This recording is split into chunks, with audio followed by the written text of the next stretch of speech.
Então, Adriano, a gente viu aí nesse ano aí escrevemos até no nosso relatório, né? Quer dizer, seguindo no pântano, né? Nesse pântano que o Vasco está enfiado aí há 20 anos, pelo menos, ou talvez mais, né? Porque naquela época não tinha muitos balanços, ninguém sabia direito o que acontecia, mas pelo menos dentro de campo a coisa ia, né? E a gente viu que esse ano foi uma queda, basicamente a queda na receita de jogador provocou, né? Com venda de jogador, provocou uma queda na receita total de 17%. Aí houve aí algum aumento de despesa e não necessariamente investimento no futebol, né, que obviamente não, a situação do clube não está permitindo, mas essa situação levou a uma redução do superávit do ano passado, que tinha sido muito significativo, né, de 2018, e manteve lá o endividamento mais ou menos ok, mas de fato o que a gente viu no final das contas a redução da receita dá a sensação que o clube enxugou gelo, né? Quer dizer, você ficou ali naquela...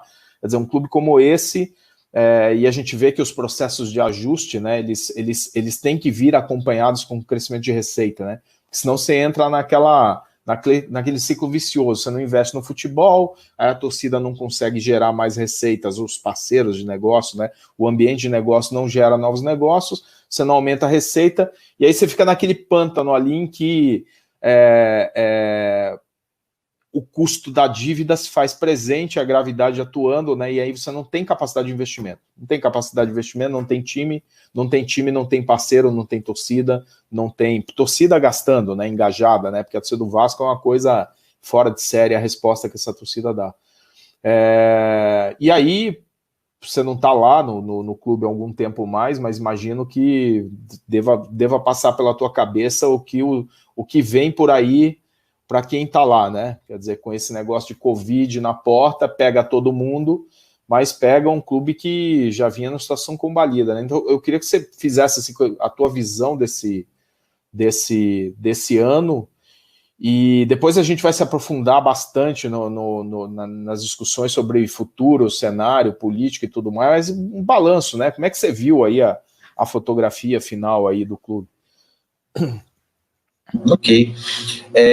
Não, de fato, assim, acho que a primeira coisa que pode ser colocada é, assim, até para sedimentar a discussão onde ela realmente tem que estar, porque assim, a situação é gravíssima, ela já é de longa data, isso aí você falou.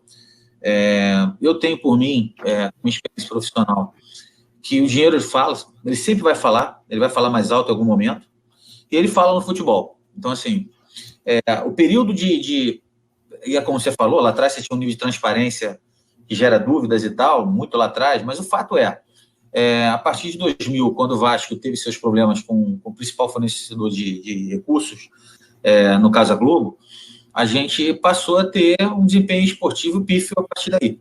Então, assim, enquanto o Vasco teve o mínimo de saúde financeira, e aí é como você falou, não sei exatamente se era tão boa assim, mas o fato é que tinha um mínimo de saúde financeira, tinha alguma regularidade, dava para se levar. Na prática, a partir daí, até então, o Vasco disputava os títulos, o Vasco tinha uma imagem diferente, e aí foi. A partir daí, quando você teve aquele problema, você claramente teve um declínio esportivo, e aí, com a continuidade do declínio esportivo, ligado à questão financeira se agravando, aí você tem as coisas que acabam acontecendo do desgaste ao longo do tempo institucional, da imagem, o desgaste com a torcida, a redução dela, de alguma forma. Então, esses são os problemas de 20 anos aí, desse desgaste advindo de um problema financeiro crônico, né? Que sempre foi uma escassez de recursos para quitar as suas despesas correntes. Então, assim que eu enxergo, então, acho que para mim a solução é clara, tem que se resolver a questão financeira, que é isso mesmo, é pantanosa, a gente está no pântano de fato. Agora, se essa é a primeira base da minha conversa, a segunda é o seguinte, de alguma forma, a base para que isso melhore, eu acho que ela foi colocada, né? Assim, tem vários pontos hoje que o Vasco estruturalmente andou em 2 anos dentro do possível.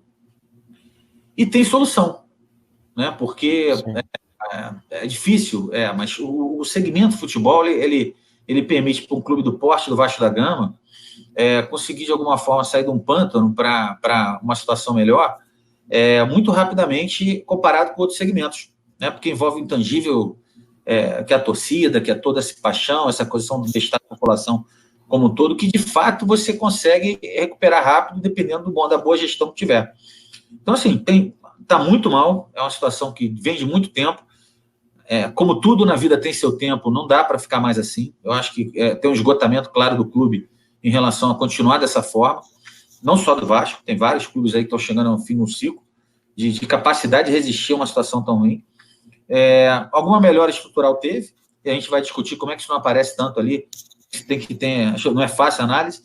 E, por fim, eu acho que tem solução. A gente pode até discutir algumas delas aqui, pensar até em conjunto com outros clubes, para que a gente possa ter uma situação mais real, mais delimitada ali do que é o clube, do que é o Vasco hoje, né? De qualquer forma, o Vasco hoje, ele é bem diferente de 2 anos atrás, né? É um Vasco que você enxerga números. Hoje a gente consegue conversar aqui com uma segurança numérica, né? Pô, do Vasco não quer que ela tá, o que está acontecendo? A gente consegue ter uma noção que há 2 anos, 3 anos atrás era um enigma em 2017, que é um absurdo, 2016. Hoje a gente tem algumas coisas que melhoraram, os custos do Vasco são custos controlados, e eu acho que é o maior trunfo. E tem algumas coisas que não se entende muito, né? A questão da venda de jogador, por exemplo, do Vasco é muito aquém, né? E isso em 2019 gritou. Então a gente vai conversar um pouco mais, vai aprofundar, mas a minha primeira visão é essa, assim, tem solução sim, mas é a hora, e a única resposta que os clubes conseguem dar, o único remédio para essa doença é a gestão. Essa é a minha opinião. Legal, Adriano. Em algumas entrevistas nos últimos anos, você falava de um plano de 6 anos, né, para equacionar as dívidas do Vasco. Eu queria saber como está essa situação, como você avalia hoje, se a gente se diminuiu esse tempo, né, já se passaram 2 anos, e com a questão da pandemia, quanto tempo você acha necessário para equacionar as dívidas e até para competir mais com o principal rival aí, o Flamengo? Vamos lá. Assim, como é que eu enxergo a situação do jeito que está, né? A primeira preocupação nossa quando entrou lá era tentar mudar a página do Vasco com algumas coisas estruturais. Então, assim, time financeiro reformulado, com profissionais de primeira linha, a contabilidade de tal forma a gente conseguir, até 2 anos, eu acho que foi um tempo curto, para ter um balanço sem ressalva da BDO, que é a auditoria com mais experiência no Brasil, que pratica mais, agora que a Ernest entrou no mercado, né? Então, assim, essas mudanças estruturais, elas foram tocadas no primeiro momento. E a redução de custo e renegociação da dívida.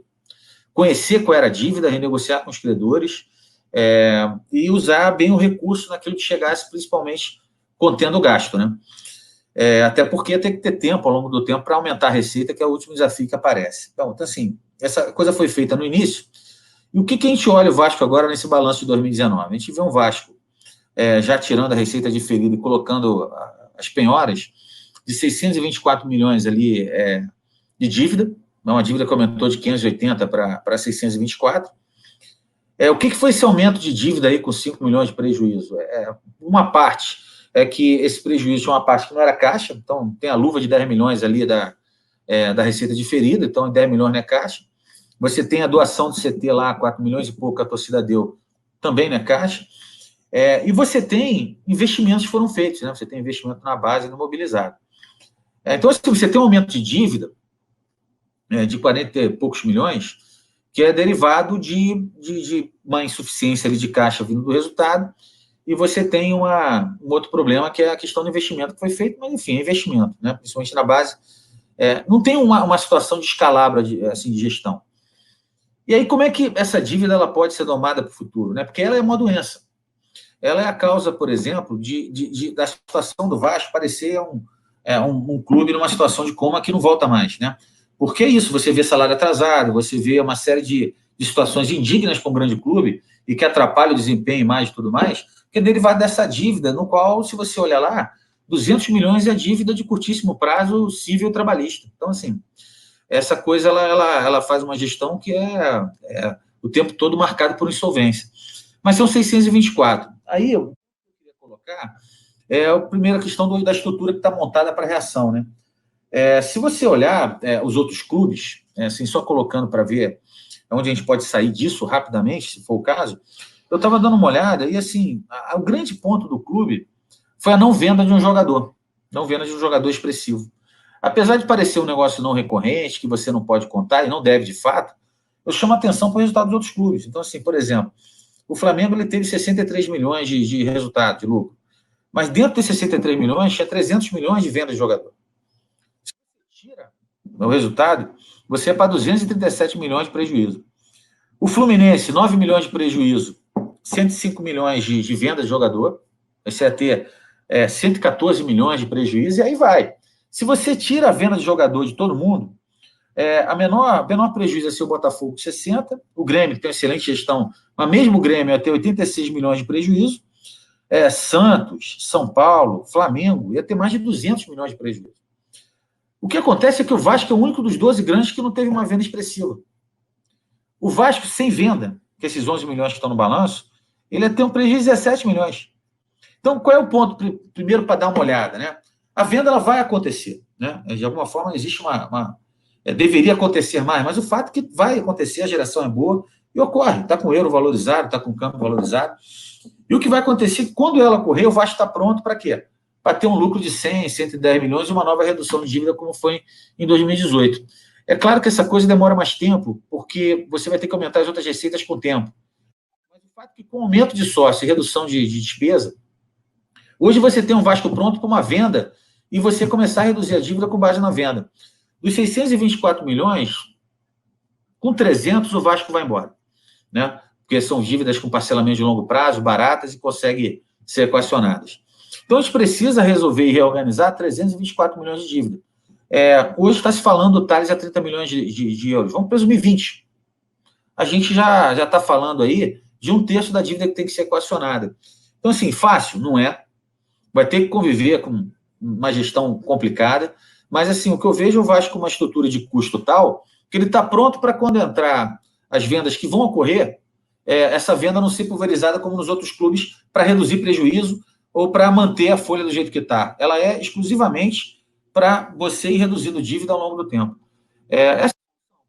E a gestão vai fazer isso, gestão austera, evidentemente, ao longo do tempo, aumentando as outras receitas, como o Fernando falou. Sócio é uma grande vitória, hoje anualizada mais de 50 milhões, então, você já começa a ter uma receita própria, e você vai ter que melhorar, sim, marketing, algumas outras licenciamentos comerciais, mas eu acho que a semente está plantada.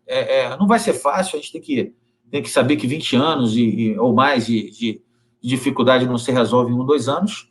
Para torcedor é difícil, mas a gente tem exemplos do lado. Então, a base é essa que eu falei para vocês, e evidentemente tem mais detalhes que a gente pode trabalhar aqui, mas a essência se o Vasco tivesse vendido o Thales ano passado, talvez a impressão inicial da nossa conversa era outra. O Vasco ia vender em dezembro, o custo era aquele que está lá, e o Vasco ia ter 100 milhões de lucro com uma nova redução de dívida muito grande. Então, assim, a estrutura está montada. Agora é ter tempo de segurar as rédeas nessa estrutura para esperar as soluções vindo com o aumento da receita. Euler,